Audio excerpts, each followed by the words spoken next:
பகவத்கீதையில் 7வது சாப்டரில் 21வது ஸ்லோகம்.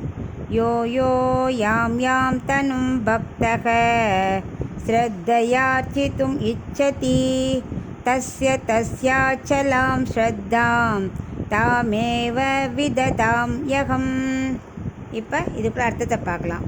கண்ணன் 20லேருந்து 28 வரைக்கும் பிற தெய்வங்களை தொழாமல் நான் ஸ்ரீமன் நாராயணனே ஏன் தொழணும்னு சொல்லின்னு வர. இப்போது போன ஸ்லோகத்தில் சொன்ன வாசுதேவ சர்வமிதி மகாத்மா சுதுர்லபக சொன்னால ஸ்ரீமன் நாராயணனே தொழணும்னு, அதுதான் இப்போவும் கண்டினியூ பண்ணுறேன். கங்கை ஓடும்போது யாராவது பக்கத்தில் உள்ள கண் தண்ணீரில் குளிப்ப ஆசைப்படுவாளா? அது மாதிரி மற்ற தெய்வத்தை வணங்குறா. ஏன்னா மற்ற தெய்வங்கள் உலக பலனில் ஆசைப்படுறவளுக்கு உடனே கொடுத்துட்றது. ஆனால் அதை கொடுக்க செய்கிறது நான் தான் உள்ள அந்தரியாமையாக இருந்தால் அவளை செய்ய வைக்கிறேன், சக்தி கொடுக்குறேன் அப்படிங்கிறார். இப்போ இந்த 21 என்ன சொல்கிறேன்னா, யோ யோ யாம் யாம் அப்படிலாம் இந்த ஒத்தெழுத்து சொன்னால நமக்கு சொல்கிறது ரொம்ப ஈஸி, குழந்தைகளுக்கு கேட்கறதுக்கு ரொம்ப பிடிக்கும் அப்படின்னு ஆரம்பிக்கிறார்.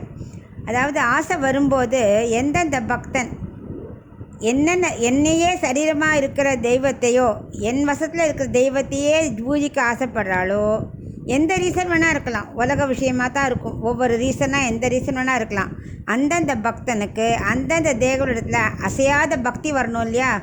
அதுக்கு நானே ஏற்படுத்தி கொடுக்குறேன். ஏன்னா அப்போ தான் பக்தன் வருவான்.